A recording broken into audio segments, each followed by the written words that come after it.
I hate where artistic mediums are going following the introduction of NFTs, especially with gaming and how companies seem to be going on this gold rush to get in on a scheme that offers absolutely nothing. What's up, my Metaverse family? Welcome back to On-Chain Gaming. Today, we're gonna do something a little bit different because it's a lot of positivity about NFTs and NFT gaming here at On-Chain Gaming because I love the idea of the Metaverse revolution. I love the idea of real player ownership in virtual worlds and the idea that we can have real, like, full entire player-owned economies inside the virtual space. Like, that is just a mind-blowing concept. Ready Player One, the Oasis, please come quickly, is kind of my stance here. And I am an optimist. I am not a pessimist. I always see the cup half full. I try to see things as positively as possible and try to think about what is the best possible scenario that we could reach from our current situation. And that's how I like to think about life. I like to invest positively. Obviously, I like to think critically about things. Thinking critically is very important. I'm a national debate champion here in the United States. In high school, I was a national parliamentary debate champion. I'm really good at debate.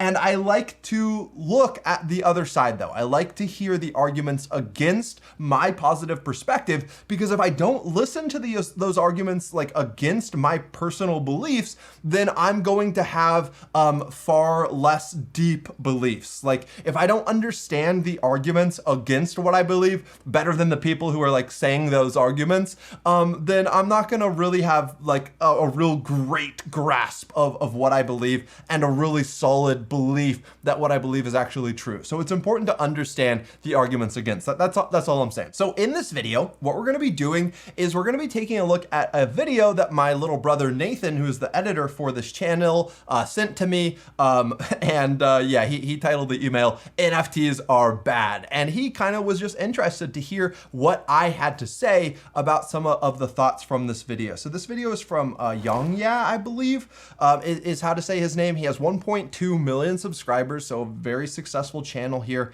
And this video is apparently about how NFT gaming is terrible. So I want to watch this video, react to what he has to say, and kind of give some of my thoughts about some of his thoughts, and just really hear, like, what the other perspective is. I've been hearing a lot that gamers hate NFTs, but I don't really know where that perspective is coming from, so I hope to understand it a little bit better after this video. So if that sounds good to you, remember to drop a big thumbs up on this one, hit subscribe if you're not subscribed already. This video is sponsored by FTX, but more on FTX later. Let's get into the video. On-Chain Gaming. All right, guys, so I have no idea what to expect, but let's go. I hate where artistic mediums are going following the introduction of NFTs, especially with gaming and how companies seem to be going on this gold rush to get in on a scheme that offers absolutely nothing. NFTs are what, a digital receipt? Okay. Okay.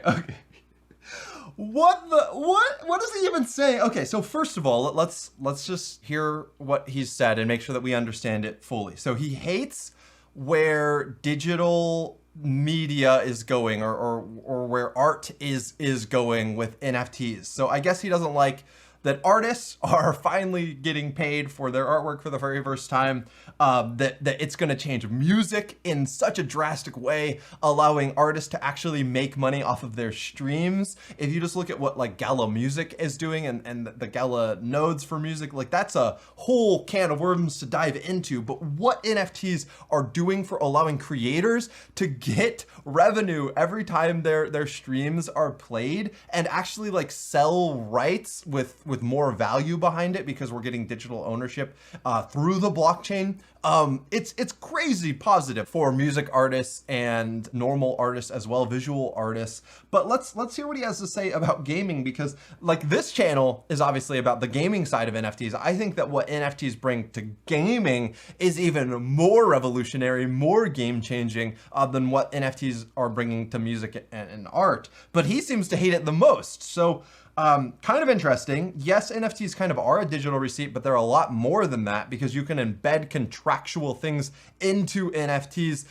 For example, revenue share, like 5% of the revenue going to the NFT's original creator every time it's resold, like that sort of thing in an NFT can give the actual creators more value. But maybe that's what he doesn't like about NFTs, that he thinks that like gaming companies are going to be getting more value from it. Let's see. I use blockchain technology that claims you own a piece of digital media that can easily be replicated. It's not actually unique. Let's pause it right there. I'm not sure exactly what he means or how much he knows about blockchain technology, but no, an NFT, a non-fungible token, cannot be easily replicated. In fact, it is unique, non-fungible. There's no other NFT that will ever exist with that same code that your NFT has. Now, you could make another NFT that's a one of one very easily, like spin up a brand new NFT, put the same artwork on it that you might not own and say, oh, I have the same exact NFT. Look, it's also one of one, same art. Bam, I win. But no, you do not own the original NFT created by the original creator of that art or of that video game item. And if you try to use your NFT in a video game that you created yourself just because you threw up the same artwork on it, the game servers are not going to read that NFT as the actual game item inside a video game. So no, things cannot be easily replicated. This is completely false. But you got the receipt, so I guess you own it, or I don't know. It's yes, you do own it, and the game company can't even take it from you. The environmental impact that NFTs are having because it uses blockchain technology. And as this technology kind of gets implemented en masse, the effect on the environment is worsened. Okay, let's talk about this a little bit because yes, the environmental impact of blockchain has come under scrutiny a lot recently, especially Bitcoin, which uses proof of work, and Ethereum, which uses proof of work right now as well. But there's a couple really big things that I should say here. First of all, just regarding Bitcoin, which is going to stay proof of work probably forever, energy is going to start becoming a lot cleaner over time. By the end of our lifetimes, almost all energy is going to come from renewable sources, and we are going to actually have superpower, which means like during the daytime, we are going to have far more energy than we can possibly use. And this is going to become like a new problem, like superpower. What are we going to do with all this energy? Is going to become what I think is the new long-term issue for humanity once like you actually have enough solar, once you actually have enough wind. Some of the long-term energy generation potential of nuclear fusion, like a lot of this stuff that we're worried about today with energy usage, when a lot of our energy comes from a lot dirtier sources, is not going to be the same even 40 years from now or 30 years from now. It's going to be a completely different story. So I think it's actually not a long-term issue. But then in the even shorter term, Ethereum is switching to proof of stake, which is far less environmentally intensive, and that change is probably going to happen either this year or next year. So Ethereum is not going to have a big environmental impact for long. But then the next thing that I have to point out is that most gaming actually happens on either layer 2s or it happens on another blockchain like Solana or Phantasma. Phantasma is actually carbon negative, so that means that when you use Phantasma, you actually help the environment because they have a carbon like offset thing. So a lot of the fees that you're paying on Phantasma, which are super low already, a lot of those fees go to like carbon credits, and actually it helps the environment more than the energy usage of using Phantasma. So that argument completely doesn't work for that chain. Solana almost uses no energy, doesn't really work for that chain. And then most of the games that are actually running on Ethereum are running, like Axie is running on Ronin, which almost no energy cost, so it doesn't work really for Axie Infinity, which runs on a layer 2, which means it's a chain like on top of Ethereum, so that you're only interacting with the main chain very seldomly. And most of the transactions happen on this layer 2, much less energy cost, and then it can link back down when you need to get back onto the mainnet Ethereum. So that means Axie Infinity, no bad environmental impact. Illuvium is coming out on Immutable X, which is another layer 2 with almost no environmental impact. So this whole argument here is BS. Bitcoin mostly gets held, right? So most Bitcoin, it's not getting transferred, but yes, there are still blocks that happen, and Bitcoin, a lot of its energy, a lot of its blocks that were getting created were coming from like bad energy sources. But after China shut down Bitcoin mining, most of the bad Bitcoin mining ended right there with China, because China was doing most of their mining off of coal and stuff, and now they're not doing any mining at all. So a lot of that really bad environmental impact that like was even making Elon Musk and stuff change his stance on Bitcoin, a lot of that ended with China, and a lot more clean energy. Like the problem with Bitcoin isn't the fact that proof of work requires energy. The issue is just where that energy is coming from. Because if it's coming from the sun, it doesn't hurt anything. And I think a lot more, yeah, like I said at the my very first response, a lot more of the energy is going to start coming from the sun long term. So hopefully that responds to most of that. The environmental concern of crypto gaming, they're not one in one. It's very easy to have crypto gaming without any of the environmental issues. In fact, not a single game launching on Ethereum, to my knowledge, is going to be running everything directly off Ethereum mainnet, because that's just crazy. Gas fees are so expensive that no one is doing a ton of Ethereum transactions. It's just really, really expensive. So everyone's using layer 2s, and the environmental impact is negligible. This argument, gone, dead. And NFTs offer literally nothing. False. Except for a string of digital code that says you own. Okay, so are you gonna tell me Mario offers nothing? It's just a string of digital code. Yeah, Nintendo, I see you have a lot of Mario stuff back there, bro. You saying none of those video games offer anything? They're just a string of digital code. Come on, man. Come on. What are you talking about? Strings of digital code are very, very valuable. This video that you're watching is a string of digital code. This video I'm watching of you is a string of digital code. A set of pixels arranged a certain way, you know. Yeah, that's valueless, obviously. Art and whatnot. And with games, they're trying to sell in-game items as NFTs that you uniquely own. And it's just getting so out of hand. Okay, what? How is that out of hand to try to sell a video game item to someone that they can really own? And to even say maybe like, there's only 1,000 of this and we're never gonna make more of it. Like, how is that bad to really give the power of whatever that item gives to the metaverse to the players of that metaverse? And now the only way another player can get that power is from the players that own it. How is that bad to give real ownership of things in virtual worlds? That I don't understand. With Ubisoft having recently released their latest NFT scheme, Stalker 2 recently announced their metaverse with metahuman NFTs. Stan Lee's account just some NFT drops NFTs are in bad that taste. Exploit essentially a dead man's legacy. That is true. Some NFT drops are in bad taste, and also a lot of NFTs that have no utility, probably pretty valueless, to be completely honest. But that does not, that doesn't relate to gaming NFTs at all, which have a lot of real utility and real uses. People are buying them to actually use them in these metaverses. So it's very different than a lot of these NFTs that are dropping and you can't do anything with. There's no team behind it. They're not building any real use cases out for these NFTs. Very different stories. With Bob Ross, I mean, it's just getting so out of hand. But I'll get to that stuff maybe in a later video. For today, I want to talk about Peter Molyneux. You know, on one hand, you've got the man who early in his career actually made some pretty compelling games. Populous, I remember, was awesome. Dungeon Keeper, Black and White. All this Peter Molyneux stuff, I don't know that much about it, to be completely honest. So I probably need to skip over a lot of this stuff. I don't know much about him. Maybe we could all learn a little bit about Peter Molyneux, but based on how dismissive this guy has been of NFT games, like I'm not really sure.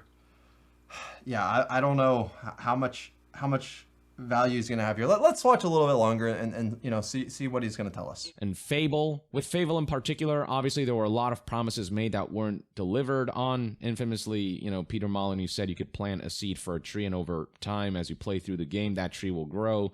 That's just like one of many, many examples, but at least these games were fun. But as of late, Peter Molyneux has... I think whenever creators are dreaming up something, like if I were to tell you where I hope On-Chain Gaming as a YouTube channel might be 10 years from now, I might have a lot of hopes, a lot of dreams about what I want to build that might not come to fruition. Or like when Elon Musk is talking about the timeline of Tesla achieving some of their crazy hopes and dreams, like a humanoid robot or a full self-driving taxi service.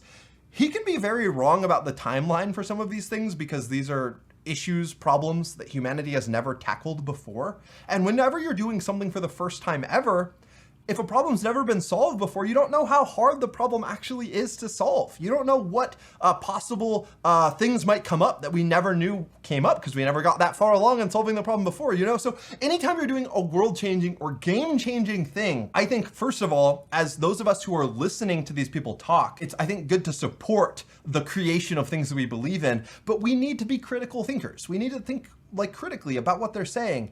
And it's okay to not 100% buy in entirely to someone's vision and still want to support it, or like not think that the timeline is reasonable and still want to support it. And it's also very possible for Peter, with Fable, to dream up an incredible game, and Fable was an incredible game, but to still not be able to get every single part of your dream into it, right? Because in reality, there's only so many hours that can go into developing a game before the publisher wants it out. And like, some things are going to fall short, and that's part of being a dreamer, trying to do something for the first time, trying to create something that's never been done before, is you are going to fall short of your own aspirations. Now, some people are very good at under-promising and over-delivering. Other people are just like so in their heads, so trying to figure out how to accomplish something that they're just being honest about what they're trying to accomplish. And them failing is not bad. Let me quickly interrupt this video to tell you about our sponsor, FTX. FTX has the world's greatest crypto exchange, at least that's my personal belief,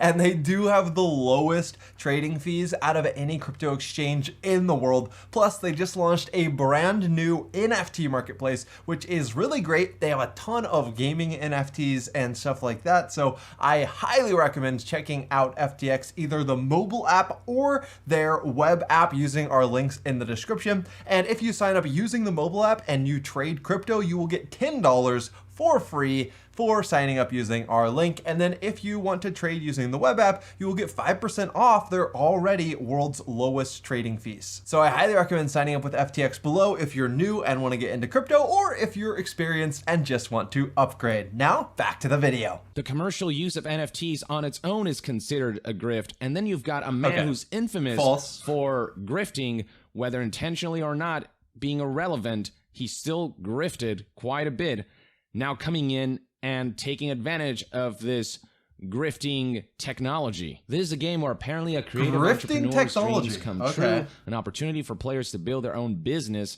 designing their own products from a huge array of possibilities as they create a business empire, the likes of which the world has never seen. There it is again, the hyperbole about how he's going to change the world. I mean, he's promised this time and again. And in this game, there are going to be an army of workers that will transform your designs into fully... I don't know. This guy's just like...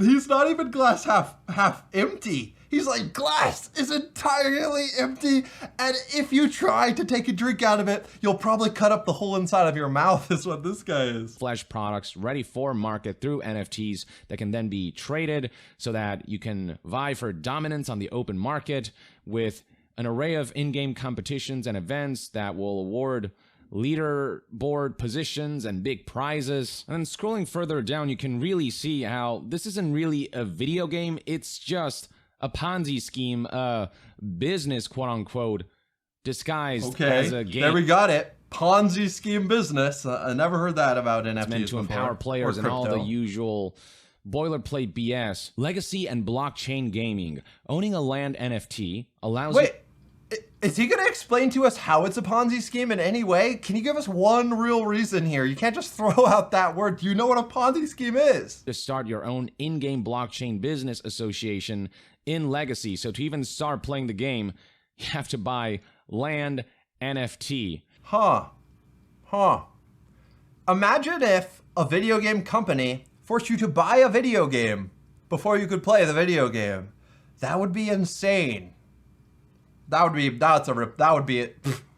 Mario, Nintendo, they would never charge you for a video game. Imagine making you invest in something in order to play it. That's absolutely insanity. So much, oh my gosh, scammers. Which is just in-game content locked behind this receipt that says you own this land. If you don't believe in this, don't play it. No one's making you play Legacy. If you hate Peter, don't support any of his projects. That's fine. But that doesn't mean this is all a scam and a pyramid scheme. And that you really don't own. It's just zeros and ones. You'll be able to play.